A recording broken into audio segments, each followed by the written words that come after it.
beranilah untuk menentukan sikap berbuat. Kalau teman-teman lihatin di kualitas di sekeliling kita ada jiwa marketing, itu ambil produknya siapa aja boleh dijual. Atau lihat kalau saya punya skill masak, bikinlah makanan. Assalamualaikum warahmatullahi wabarakatuh. Selamat bertemu kembali di channel Berani Jadi Pengusaha. Jadi hari ini saya mau ngobrol-ngobrol nih dengan Pak Deden.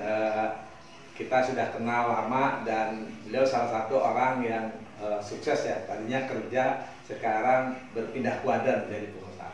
Monggo Pak Deden bisa memperkenalkan diri, nama dan usahanya apa nih Pak Deden?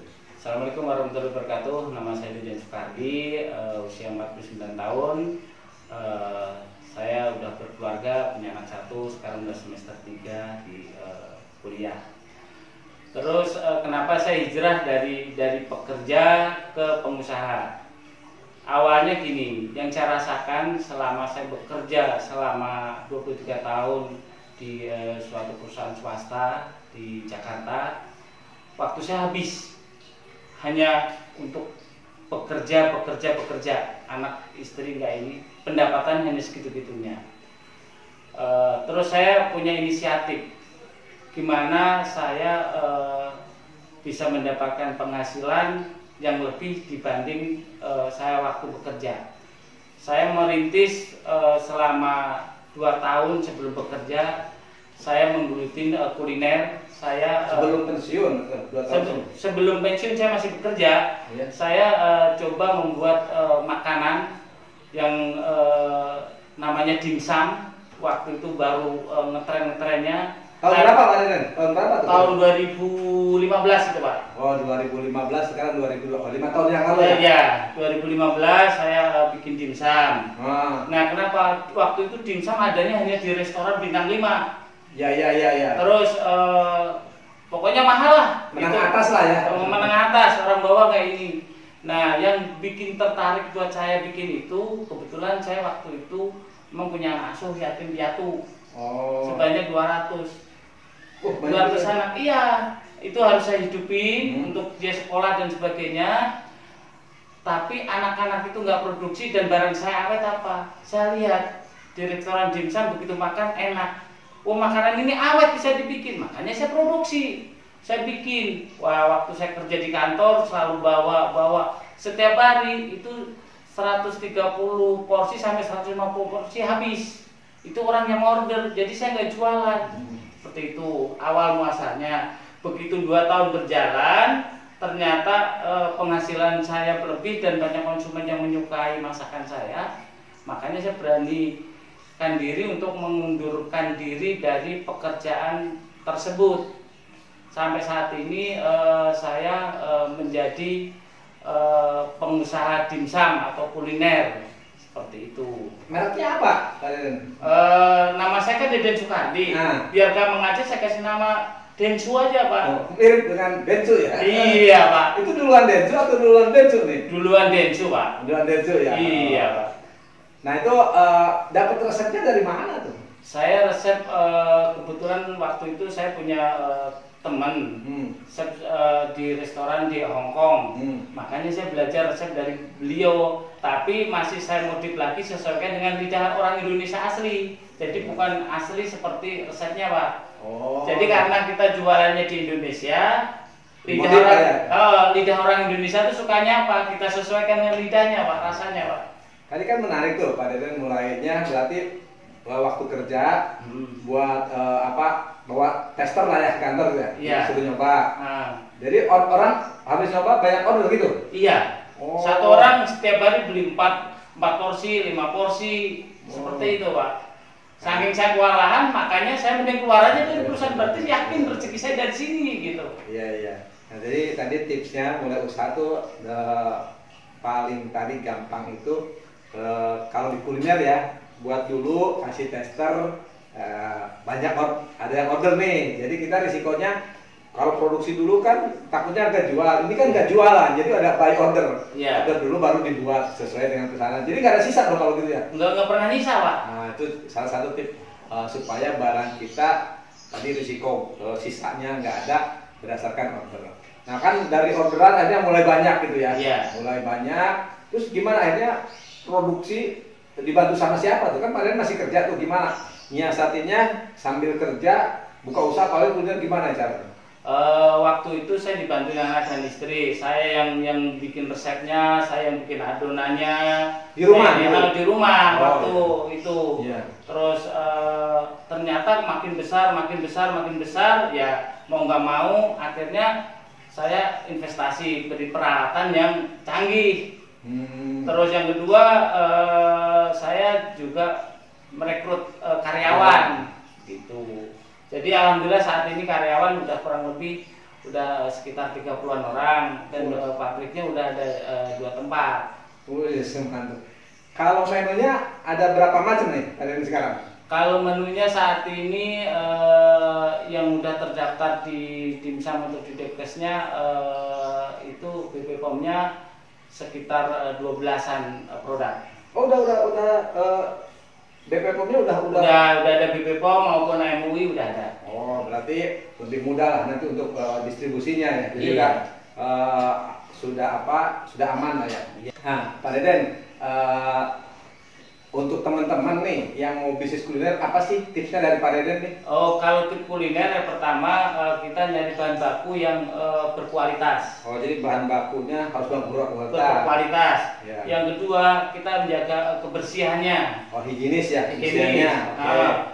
Yang ketiga, yang tidak kalah pentingnya, kemasan yang menarik dan harganya bisa kompetitif dengan produk yang lain. Oke, berarti kemasannya atau packagingnya juga harus menarik, karena nanti orang kan kadang-kadang juga menentukan tuh kalau kemasannya bagus kan beda juga nanti kan image-nya dari orang ya. Yang keempatnya harganya harus bersaing ya. Harganya bersaing. Harga itu gimana cara menentukannya biasanya?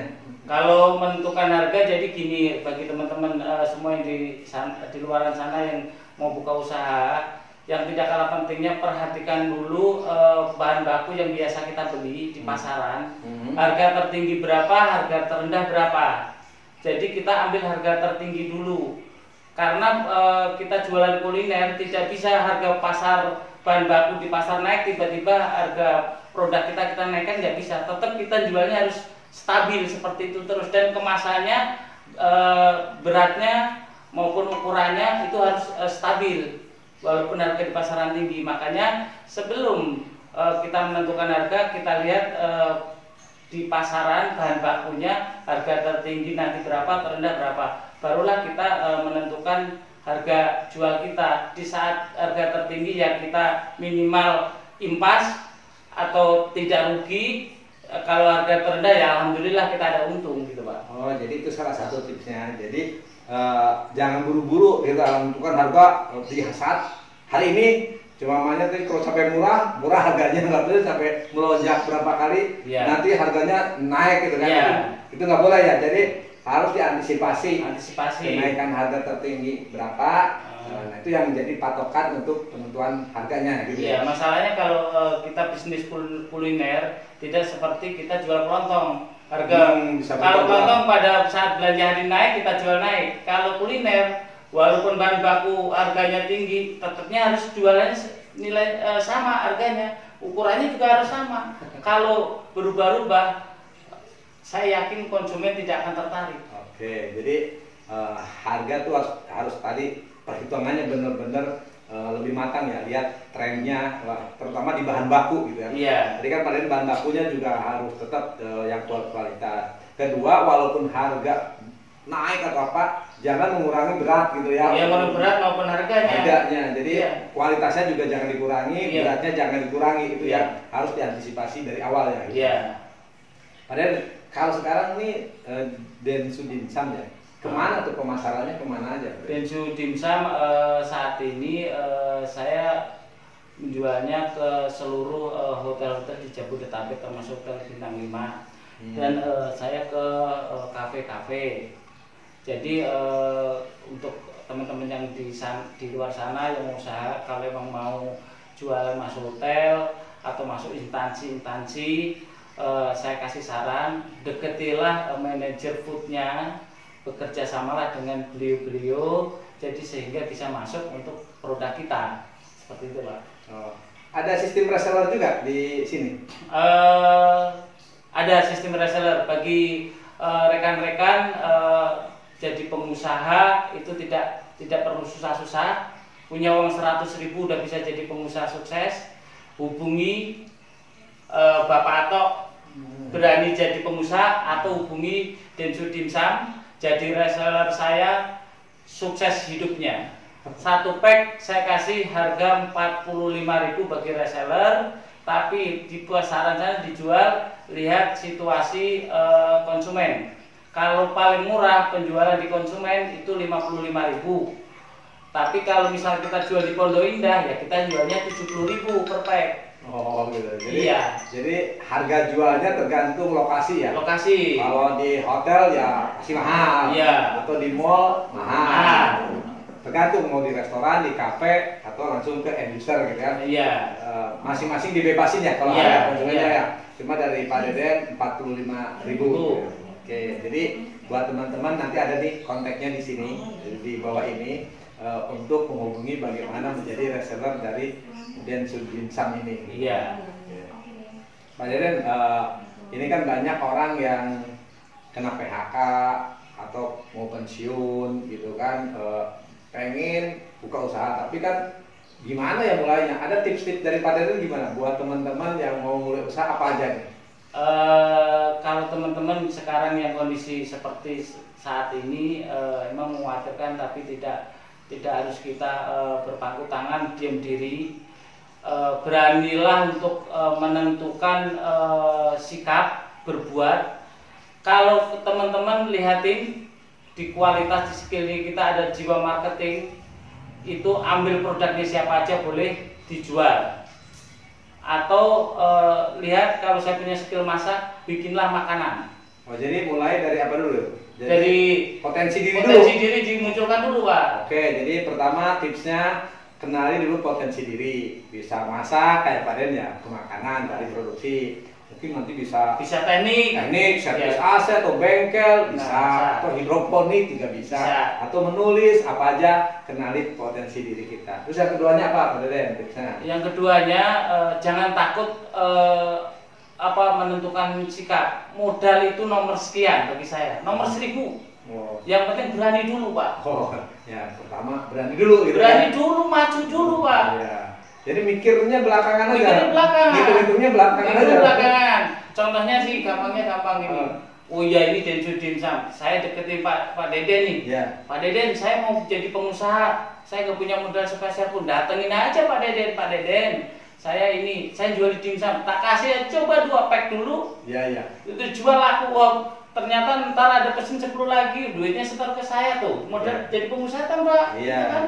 Jadi yang kedua berani dulu tuh, berani datang aja. Siapa tahu kayak kemarin tadi kan kalau 2 pack itu kan 90.000 tuh, kalaupun diuangkan kan modalnya kan, sudah jadi pengusaha, nggak usah bangun pabrik dimsum, nggak usah ngerekrut karyawan, nggak usah nyari resep, sudah datang ke Pak Deden, sudah ada dimsumnya tinggal jual, itu udah bertransaksi, sudah menjadi pengusaha. Berproses dulu ya. Oke, tadi yang keduanya kan berani. Yang pertama kenali potensi diri, yang keduanya harus berani. Apalagi Pak Deden? Nah, setelah kita ternyata penjualan kita laku, kita menentukan sikap arah kita ke depan untuk maju itu gimana nih?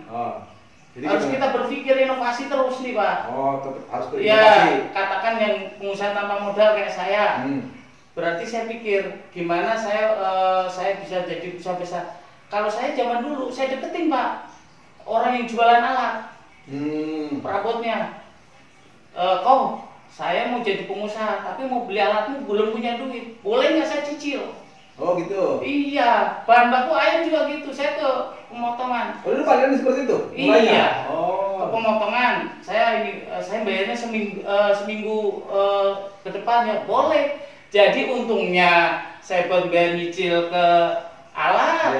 Terus ayamnya untuk saya kebayar juga tuh. Jadi pengusaha tidak perlu modal. Jadi tadi setelah jujur, intinya kejujuran Pak. Sudah berani, jangan juga berpuas diri, tetap harus pengen inovasi, kreativitas, mulai berkembang, pengen berkembang, ada berpikiran maju lah, jangan terlalu berpuas diri ya. Dan tadi kalau udah maju kan kreatif aja kan, ternyata beli alat juga bisa dicicil, produk juga bisa, barang mungkin dikirim dulu ya, bayar kan gitu kan. Udah kita jual laku barangnya. Jangan terlalu banyak, action dulu aja, atau nanti juga risikonya paling ditolak aja kan, nggak dikumpulin kan. Iya betul itu. Oke, apalagi Pak Deden itu kan. Lah setelah ini yang tidak kalah pentingnya, bangun jaringan. Dalam artian jaringan, kita setiap ketemu orang berani menampilkan produk kita, berani menawarkan produk kita, terutama orang-orang yang berpotensi. Contohnya yang saya bilang di depan tadi, manajemen hotel.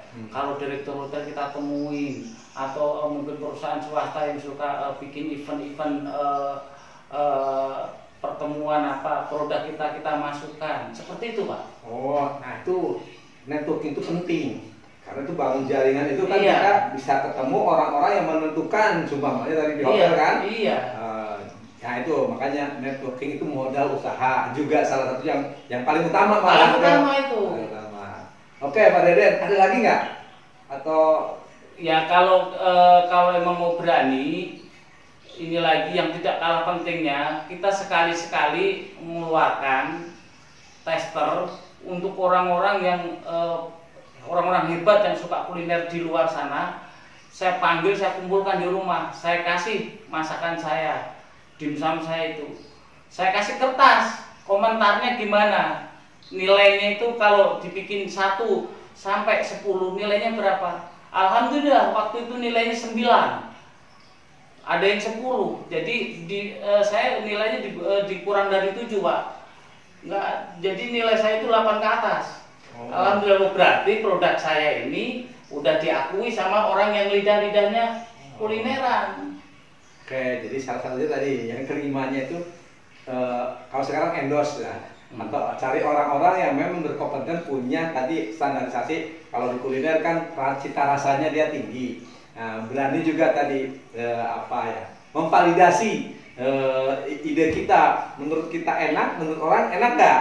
Nah, dan untuk mengujinya orang yang benar-benar punya kualitas terhadap standarisasi rasa. Nah, Pak Deden kan tadi ngundang ya, ngundang orang, oh keren juga gitu kan? Iya, saya undang tuh 20 orang, jago-jago kuliner, orang yang tukang bisa ngerasa makan yang itu, udah komentarnya udah. Alhamdulillah. Yang kedua, dengan adanya dia datang, akhirnya dia masarkan produk kita. Oh, tuh dimsum Pak Deden enak, tambah lagi laku. Ya, jadi kalau hasilnya nilainya bagus kan, dia mereferensikan ke orang lain kan. Jadi marketingnya kita secara tidak langsung gitu kan, orang-orang itu. Oke, Pak Deden, terima kasih nih atas ngobrol-ngobrolnya. Mudah-mudahan obrolan ini menjadi inspirasi nih buat teman-teman yang hari ini pengen usaha. Ini ide-ide dari Pak Deden. Tadi memulai usaha juga nggak pakai modal yang besar, cukup tadi produksi sendiri, tester, dan dengan tadi membangun jaringan terhadap orang-orang yang punya kompeten untuk tadi di bidang kuliner. Terima kasih. Assalamualaikum warahmatullahi wabarakatuh. Waalaikumsalam warahmatullahi wabarakatuh.